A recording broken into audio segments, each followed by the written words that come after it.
नमस्कार किसान भाइयों, बिग के न्यूज़ यूट्यूब चैनल पर आपका स्वागत है।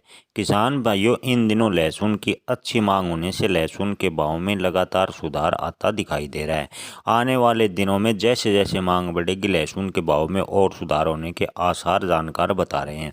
बात करें आज के ताज़ा भाव की, तो प्रयागराज में राजस्थान के लहसुन के भाव रहे 8,000 से 16,390 रुपये प्रति क्विंटल। मंदसौर में आज लहसुन बिका 6,000 से 16,000 रुपये प्रति क्विंटल। नासिक मंडी में लहसुन के भाव रहे 8,000 से 16,950 रुपये प्रति क्विंटल।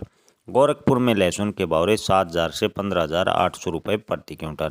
नीमच मंडी में आज लहसुन के भाव रहे 7,500 से 16,000 रुपये प्रति क्विंटल।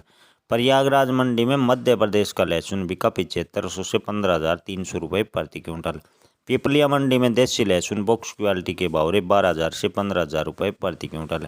जयपुर मंडी में लहसुन के भाव रहे 7,000 से 15,200 रुपये प्रति क्विंटल। कोटा मंडी में आज देसी लहसुन एक्स्ट्रा क्वालिटी के भाव रहे 13,000 से 15,850 रुपये प्रति क्विंटल। शामगढ़ मंडी में देसी लहसुन बॉक्स क्वालिटी के भाव रहे 12,000 से 14,300 रुपये प्रति क्विंटल। बारा मंडी में लहसुन के भाव रहे 7,500 से 14,000 रुपये प्रति क्विंटल। धन्यवाद।